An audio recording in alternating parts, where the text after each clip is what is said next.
지난달 연세대 자연계열 논술 시험이 치러진 직후 온라인 커뮤니티에 문제지 사진이 올라왔습니다. 일부 감독관들이 시험지를 1시간 먼저 나눠준 걸로 드러나면서 유출 논란이 불거졌고 수험생 일부가 시험의 효력을 정지해달라며 소송을 냈습니다. 시험지를 나눠주시고 한 15분인가 20분 정도 있다가 우리가 착오가 있어서 실수로 시험지를 먼저 줬다. 법원은 시험의 공정성이 중대하게 훼손됐다며 후속 절차 중단과 함께 학교 측이 해결 방안을 찾으라고 결정했습니다. 이에 대해 재시험은 불가능하다는 입장을 고수해온 연세대가 오늘 입장을 바꿔 추가 시험 방침을 밝혔습니다. 일단 지난 시험에서 예정대로 합격생 261명을 뽑아 12월 13일에 발표하고 12월 8일에 2차 추가 시험을 치러 261명을 추가로 뽑겠다는 겁니다.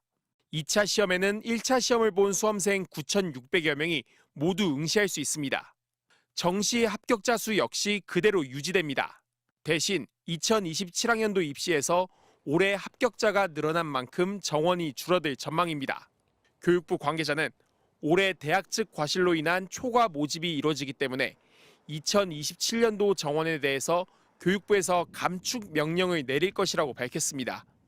이런 결과적으로 상위권 대학의 모집 정원이 그만큼 줄어들기 때문에 이번 연세대 논술 문제의 가장 큰 피해자로 볼 수 있습니다.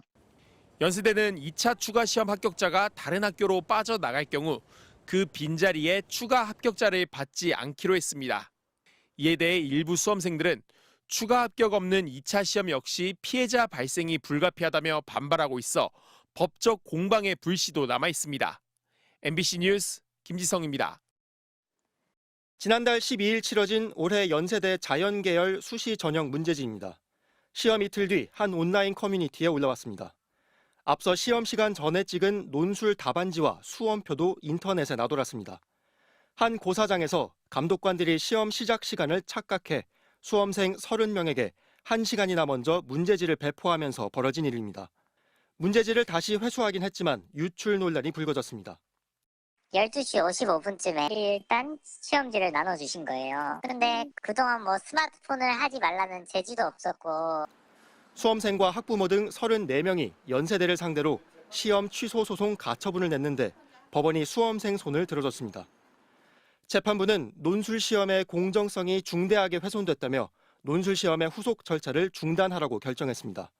그러면서 문제지 배부 뒤 인쇄 상태와 매수를 확인하게 해 수험생들은 의도하든 의도하지 않든 문제에 노출됐고 감독관들은 시험지 회수 뒤 수험생들의 아무런 지시나 통제를 하지 않았다고 강조했습니다. 다만 재판부는 수험생들이 재시험을 치게 해달라고 한 건 받아들이지 않았습니다. 재시험만이 시험 공정성 문제를 해결할 방안인지가 불분명하다며 다른 방안도 가능한지 연세대의 재량을 존중할 필요가 있다고 본 겁니다. 초유의 시험 효력 정지 사태에 연세대 입학처는 긴급회의에 들어갔지만 이렇다 할 대책을 내놓지 못하고 있습니다. 수험생들의 불안감은 커지고 있습니다. 아니요, 저는 연대 하나만 했고 네. 수능도 안 봐서 저는 이거 없으면 끝나요.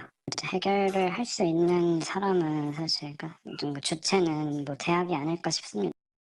연세대 자연계열 수시 논술 지원자만 10,000명이 넘는 상황에서 오늘 효력 정지 판결로 올해 입시에 미치는 파장이 상당할 것으로 보입니다. MBC 뉴스 손구민입니다. 연세대가 2025학년도 수시 모집 자연계열 논술 시험의 효력을 정지한 법원 결정에 불복해낸 이의 신청이 받아들여지지 않았습니다. 서울서부지법은 오늘 연세대 측의 가처분 이의 신청을 기각하고 논술 시험 후속 절차를 중단한 현재 상태를 유지하라고 결정했습니다. 앞서 같은 재판부는 지난 15일 연세대 자연계열 논술 시험 효력을 정지해달라는 수험생들의 가처분 신청을 받아들여 재시험을 요구하며 제기한 소송의 판결이 선고될 때까지 자연계열 논술 합격자 발표 등 후속 절차를 중단하도록 했습니다. 연세대 측은 이번 이의 신청 기각에 대해서도 즉각 항고하겠다고 밝혔습니다.